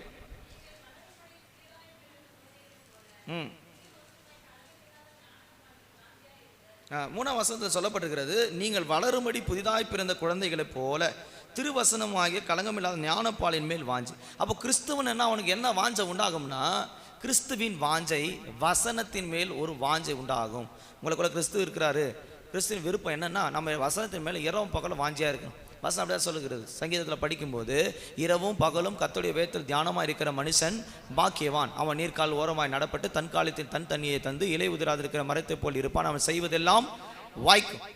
அப்போ கர்த்தருடைய பிள்ளைகள் தேவசித்தத்தில் இருக்கிறவர்கள் கிறிஸ்தவர்கள் என்ற அடையாளம் உள்ளவர்கள் கலங்கமில்லாத சுத்தமான ஞானப்பாலாகிய வசனத்தின்படி வாழ விருப்பம் உள்ளவர்கள். 2ஆம் வசனத்தை சொல்லப்பட்ட துர்குணத்தை விட்டு, கபடத்தை விட்டு, வஞ்சங்களை விட்டு, பொறாமை விட்டு, புறங்குறலை ஒழித்து விட்டு, எதுக்கு பின்பாக வாஞ்சியா இருக்க சொல்றாரு? வசனத்தின் மேல். புறங்குறதை விட்டுருக்கிறோமா, துன்மார்க்கங்களை விட்டுருக்கிறோமா, கெட்ட சிந்தைகளை விட்டுருக்கிறோமா? கிறிஸ்தவர்கள் என்னாலே நல்ல கிரியைகளை செய்கிறோங்க. ஆனால் இப்போ எப்படி மாறி போச்சு தெரியுமா? கிறிஸ்தவன் தான் இருக்கிறதுலே ஒஸ்ட்டுன்னு சொல்கிற பேர் வந்துருக்கு. பக்கத்து வீட்டுக்காரன் சொல்கிறான், நானே எவ்வளோ மேலு, அது ஒயிட் ட்ரெஸ்ஸு போட்டுன்னு போகுது, சர்ச்சுக்கு தான் போகுது, அது பண்ணுற வேலையை கொஞ்சம் பார்த்தியா? என்ன வேலை? என்ன வேலை? உங்களுக்கு புரியும் என்ன பண்ணுற வேலை. அது என்ன பண்ணுற வேலை நான் சொல்ல விரும்பலை, பண்ணுற வேலை அந்த மாதிரி நிறைய மாட்டுது. ஆனால் கர்த்தருடைய வசனம் சொல்லப்பட்டிருக்கிறது, ஒழித்து விட்டு. நீங்கள் ரட்சிக்கப்பட்டு கிறிஸ்தவன் அல்லது கிறிஸ்துவின் விருப்பம், நான் சொல்கிறது கிறிஸ்டியின், கிறிஸ்து உங்களுக்குள்ளே இருக்கிறத பற்றி சொல்லிக்கிட்டு இருக்கிறேன். உங்களுக்குள்ளே கிறிஸ்து இருக்கிறாரு, கிறிஸ்துவின் விருப்பத்தின்படி வாழ்கிறவராக இருந்தால் நீங்கள் கிறிஸ்துவை போன்றவர்களாகவே வாழ்வீங்க. அது கர்த்தர் சொல்கிறார், எல்லாவற்றையும் ஒழித்து விட்டு. அவர்கள் எப்படி வாழ்கிறாங்கன்னா, கலங்கமில்லாத ஞானப்பாலின் மேல் வாஞ்சை. அப்போ உங்களுக்கு வசனத்தின் மேல் நல்ல ஒரு வாஞ்சிருக்கும். எப்போ வசனம் படிப்போம், எப்போ வசனம் கிடைக்கும், என்ன வார்த்தை நீங்கள் சொல்ல போகிறாங்க, இந்த வசனத்தை எப்படி படிக்கலாம் அப்படின்ற ஒரு சிந்தை இருக்கும். இருக்குதா வசனத்தின் மேலே? அப்படி இருந்தீங்கன்னா நீங்கள் கிறிஸ்துக்குள்ளே இருக்கிறீங்க, கிறிஸ்துவின் வாஞ்சை விருப்பத்தை நிறைவேற்ற கிறிஸ்தவர்கள் என்ற அர்த்தம். இருக்குதா வசனத்தின் மேலே வாஞ்ச? ஞாயிற்றுக்கிழமை வரும்போது தான் வெளிப்படுத்தல் பக்கத்தில் ஆதியாகமோ, ஆதியாகம பக்கத்தில் வெளிப்படுத்தான் தேடிக்கிட்டு இருக்கு. பைபிளே திறக்க கிடையாது, வீட்டில் பைபிள் பார்க்குறதும் கிடையாது. சினிமா பார்க்கறதுக்கே டைம் கரெக்டாக இருக்கு ஐயா. காலையில் சினிமா, மதியம் சினிமா, நைட்டு நாடகம், அதோடு முடிஞ்சுது. திரும்ப மறுநாள் காலையில் ஓப்பன் பண்ண வேண்டியதான். செல்ஃபோன் எடுத்துகிட்டா காலையில் தூங்கின உடனே அதுதான் first. Instagram, Facebook, WhatsApp, YouTube, அப்புறம் ஸ்னாப் சாட், இந்த சேட் அந்த சேட்டு, எல்லா சேட்டும் வந்து உன் வாழ்க்கையை சட்டினி சேட் ஆக்கி. அப்படியா? வசனம் என்ன சொல்லுது? என்ன சொல்லுது? வசனத்தை தியானி. எப்போ? இரவும் பகலும். உன் தியானம் உங்கள் படுக்கையில் கூட தியானிக்கணும். இந்த வசனம் அப்படி சொன்னார் பாஸ்டர், ஆண்டவர் இந்த வசனத்தை இப்படி சொல்லியிருக்காரு, எவ்வளோ நல்ல வசனம், எப்படி அதை நான் கை கொள்வது, எப்படி அதில் படி வாழ்கிறது, அப்படி சிந்திக்கிறோமா? நம்ம மைண்டில் அந்த அந்த தூக்கத்தில் கூட நம்பால் என்ன பண்ணுறேன்னா, அந்த சினிமாவில் எப்படி ஃபைட் பண்ணணும் அதே மாதிரி பேசி காட்டுறோம் தூக்கத்தில்ங்க. இது எதனால் தெரியுமா? எதனால்? அவ்வளோ சினிமா மேலே நம்ம ஆளுக்கு வாஞ்ச விருப்பம். கர்த்தருடைய பரிசுத்த நாமத்துக்கு மகிமை உண்டாவதாக. ஒரு கர்த்தருடைய பிள்ளைகளுக்கு வாஞ்ச எது பேரில் இருக்கணும்னா, வசனத்தின் மேல் இருக்கணும், தேவனுடைய வார்த்தையின் பேரில் இருக்கணும். அதில் வல்லமை உண்டு, அதில் ஜீவன் உண்டு, அதில் அதிகாரம் உண்டு. ஒரு மனிதனை பரலோகத்துக்கு கொண்டு போகிற சக்தி இந்த வசனத்தை தவிர இந்த உலகத்தில் வேறு எதுக்குமே அதிகாரம் இல்லை. அப்போ முதலாவது கிறிஸ்தவன் சொன்னால், மனம் திரும்பி பாவங்களை விட்டு புதிய மனுஷனாகி நற்கிரியைகளை செய்கிறவன். அவன் செய்கிற முதல் காரியம், எல்லா பாவகாரமான ஒழித்து விட்டு அவன் வசனத்தின் மேல் வாஞ்சியாக இருக்கிறான். இரண்டாவது, வேதத்தில் படிக்கும்போது 1 தீமோத்தேயு 3ஆம் அதிகாரத்தை நாம் சிந்தித்தால் அங்கே என்ன சொல்லப்பட்டிருக்கிறது? 1 தீமோத்தேயு 3ஆம் அதிகாரம் 6ஆம் வசனம் நினைக்கிறேன் பாருங்க. கண்காணிப்பை விரும்புகிறவன் எதை விரும்புகிறான்? 1 தீமோத்தேயு 3:1 நல்ல வேலையை விரும்புகிறான். இரண்டாவது, கிறிஸ்தவன் சொன்னா கண்காணிப்பை விரும்புகிறவர்கள் அல்லது நல்ல வேலையை விரும்பு. அது என்னன்னா ஊழியம் செய்கிறதுக்கு விருப்பம். என்ன ஊழியம்? ஜப ஊழியம், ட்ராக்ஸ் ஊழியம், கர்த்தருக்காக ஏதாவது செய்ய வேண்டிய வாஞ்ச இருக்குது அவங்களுக்குள்ள. கிறிஸ்துவின் சுவிசேஷம் சொல்ல முடியுதா? ஆண்டவர் சொல்றாரு, நீங்கள் போய் சகல ஜாதிகளுக்கும் பிதா குமாரன் பரிசுத்தாவின் சுவிசேஷம் சொல்லி அவங்கள ஞானஸ்தானம் கொடுங்க. சொல்கிறோமா? ராஜ்யத்தின் இந்த சுவிசேஷம் பூலகம் எல்லாம் பிரசங்கிக்கப்படும், அப்போது முடிவு வரும். கிறிஸ்தவன் சொன்னால் ஆண்டவரை பற்றி சொல்கிறது தான்.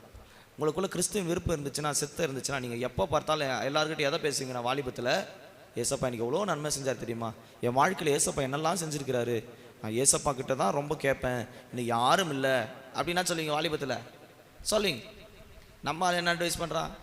ஏன்னா தான் அந்த கோயிலுக்கு போய் என்ன கிடைச்ச, எனக்கும் ஒன்றும் கிடைக்கல, உனக்கு ஒன்றும் கிடைக்காது. நம்ம பேச்சு சொல்லி காட்டுது இயேசு இருக்கிறாரா இல்லையான்னு. கிறிஸ்து உங்களுக்குள்ளே இருந்தார்னா, அவருடைய வாஞ்ச விருப்பம் உங்களுக்குள்ளே இருக்குமானால் உங்களை தாண்டி சுவிசேஷம் வரும், உங்களையே மீறி வரும். ஏன்னா உள்ள யார் இருக்கிறாரு? கிறிஸ்து உங்களுக்குள்ள இருக்கிறார். ஆண்டவர் எந்த நோக்கத்துக்காக உன்னை உருவாக்கினாரோ உனக்கே ஒரு ஊழிய வாஞ்ச விருப்பம் வரும். இந்த கிராமத்தை நான் சந்திக்கலையே, ஏன் கிராமம் பாழா இருக்குது, இதுக்கெல்லாம் என்ன ஒரு மனசு உங்களுக்குள்ள கர்த்தர் ஒரு ஏவுதலை கொடுப்பார். எப்படியாவது ஒரு ஆத்மாவை இன்னைக்கு சம்பாதிக்கணும்.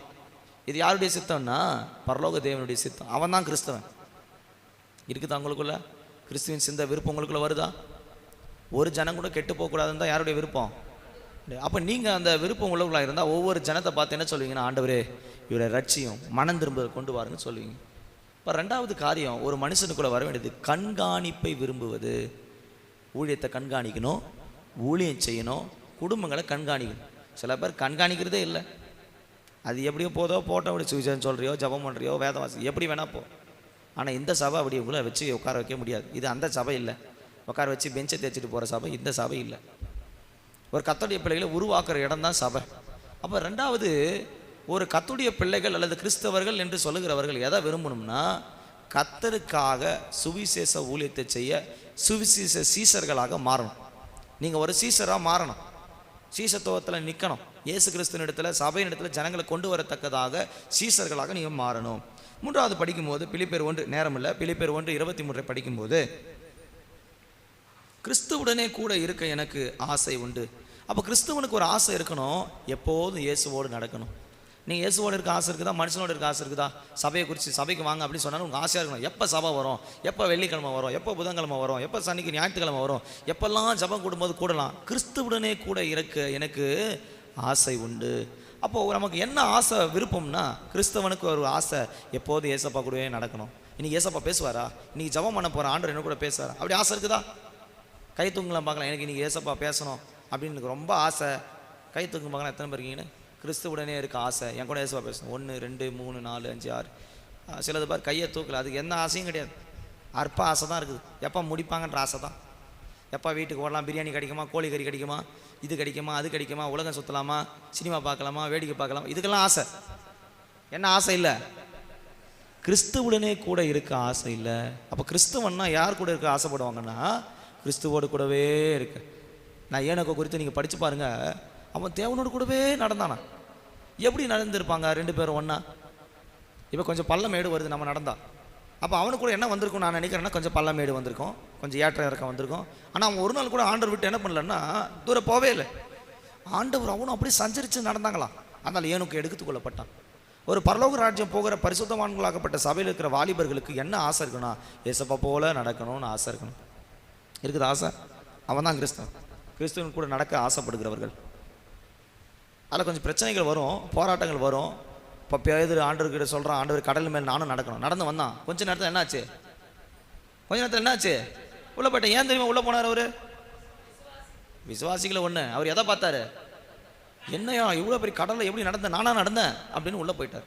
இன்றைக்கி நாமும் கூட சத்தியத்தை தெரிஞ்சவங்களுக்கு கூட ஏன் நம்ம இப்படி தேவனோடு கூட நடக்க முடியலன்னா, நம்ம உலகத்தையே பார்க்கறனால 2 அடி முன்னாடி வைக்கிற வசனத்துக்காக 10 அடி உள்ளே போகிறோம். போகிறீங்களா இல்லையா?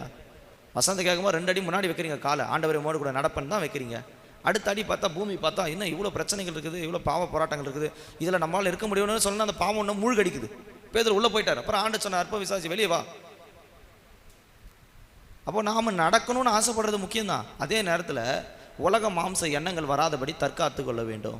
அப்போ கிறிஸ்துவின் சிந்தை உள்ளவர்கள் கிறிஸ்துவுடனே கூட நடக்க ஆசைப்படுகிறவர்கள், வாஞ்சிக்கிறவர்கள். அடுத்து படிக்கும்போது ரோமர் 10ஆம் அதிகாரம் 1ஆம் வசனத்தில் வாசித்தால் அங்கே என்ன சொல்லப்பட்டிருக்கிறது? சீக்கிரம் படிங்க.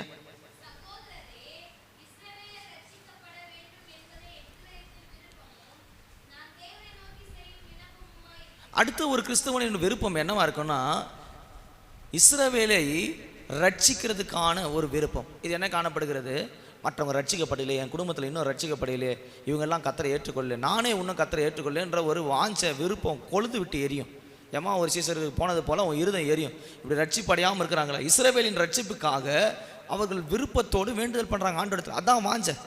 ஆண்டோடைய சித்தம் வாஞ்ச இருக்கிறவங்க கிறிஸ்தவன் சொல்கிறவங்க என்ன வாஞ்சிருக்குன்னா, என் கிராமத்தில் இவ்வளோ பேர் இன்னும் ரட்சிக்கப்படலை, நான் இருக்கிற இடங்களில் இவ்வளோ பேர் ரட்சிக்கப்படாமல் இருக்கிறேன், இந்த வாலிபத்தில் நான் இத்தனை ஆண்டுகள் பூமியில் இருந்தோம், என் மூலமாக ஒரு ஆத்துமாக்கள் கூட வரலையேன்னு வாஞ்சித்து கண்ணீர் விட்டு ஒரு தெபராலை போல, எஸ்தரை போல தியாகமாக நின்று திறப்பின் வாசல் நிற்கிற ஒரு கூட்டமாக இருப்பாங்க. அவன் தான் கிறிஸ்துவுக்குள் இருக்கிறதான உண்மை உள்ள வாலிபர்கள்.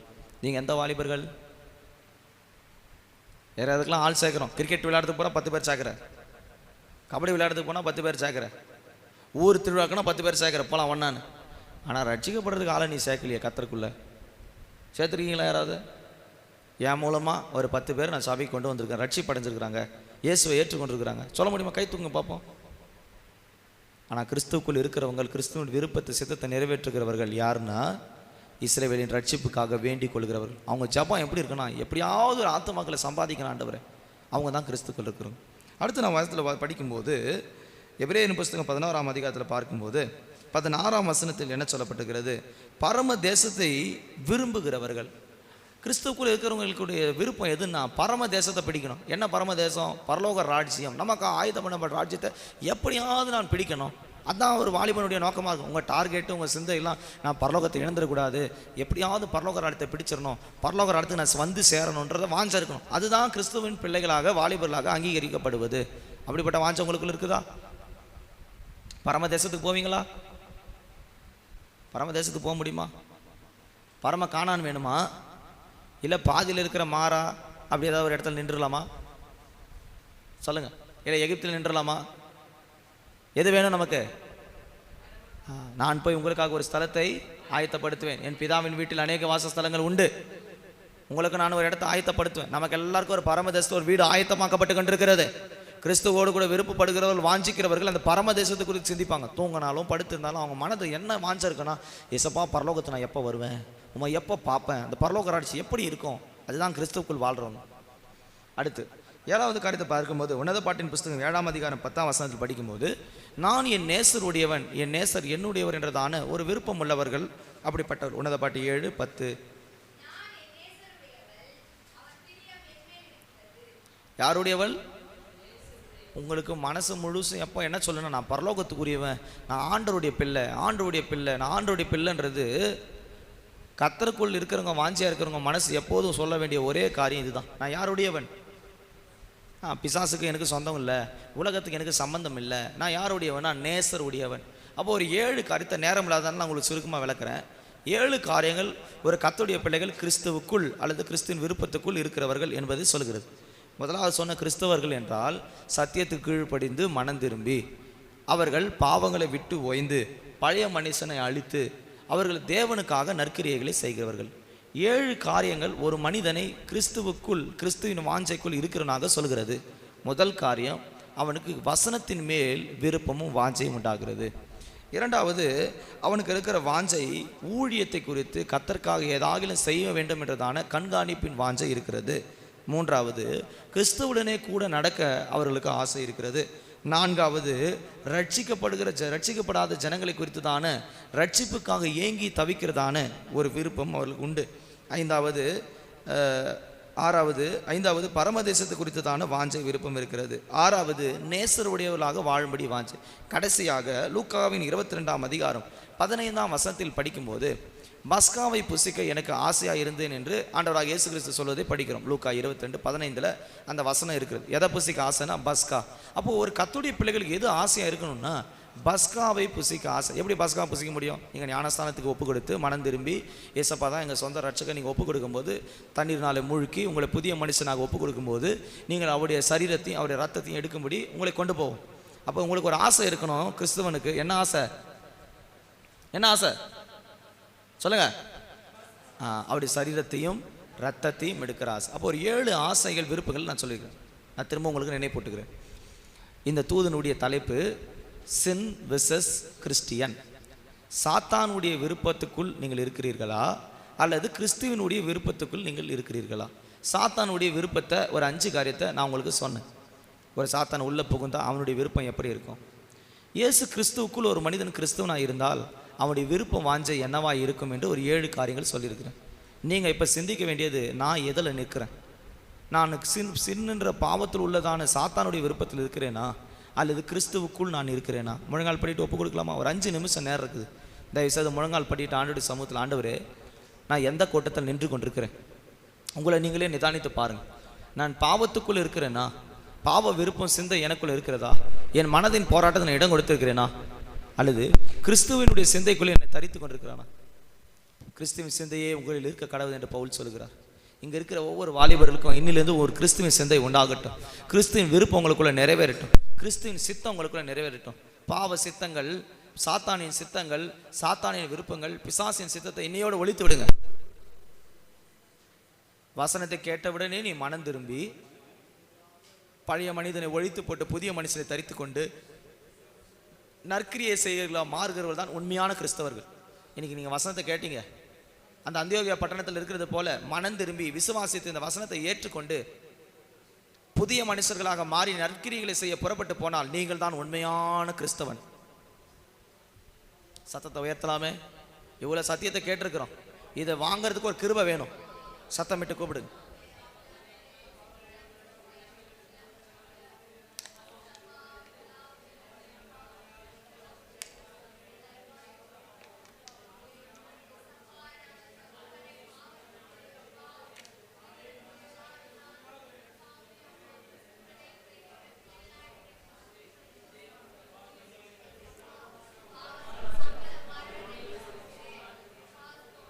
மாம்ச சிந்தைகள் மரணம், ஆவின் சிந்தை ஜீவனம், சமாதானம். சமாதானத்தை குறித்தவைகளை நாடு. இந்த நாளில் உனக்கு சமாதானத்துக்குரியவைகளை சிந்திப்பானா நலமாய் இருக்கும்.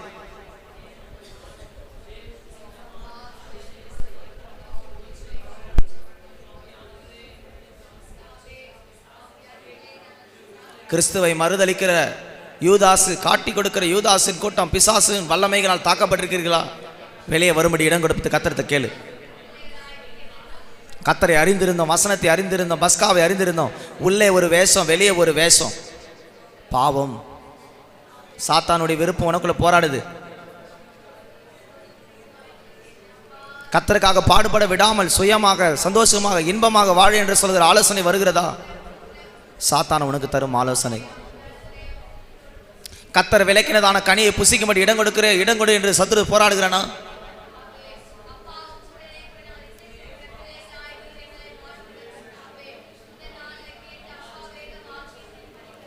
என்ன விருப்பம் உங்களுக்குள்ள வருது? கிறிஸ்துவின் விருப்பமா பிசாசின் விருப்பமா?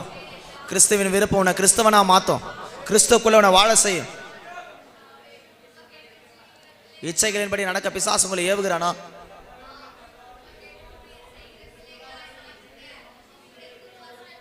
மற்றல காயம்படுத்துகிற, சண்டை போடுகிற ஆவி, கொலையின் ஆவி, இதெல்லாம் பிசாசனுடைய விருப்பம். கெட்ட குமாரனை பற்றி படிக்கிறோம். தகப்பன் வீட்டை விட்டு அவனை தூர கொண்டு போனான். பிசாசின் விருப்பமே உங்களை இந்த வாலிபத்தில் கத்தரை விட்டு தூர கொண்டு போவது தான். சபையை விட்டு சத்தியத்தை விட்டு தூர கொண்டு போவது தான். கெட்ட குமாரனா இருக்காத, மூத்த குமாரனா இரு. தகப்பன் வீட்டில் தங்கியிரு, கிறிஸ்துவோடு தங்கியிரு. கிறிஸ்துவுடனே கூட இருக்க எனக்கு ஆசை உண்டு என்று பவுல் சொல்லுகிறது போல மூத்த குமாரனை போல கிறிஸ்துவுடனே தங்கியிரு. அப்பா வீட்டில் இரு, ஆசீர்வாதம் உண்டு.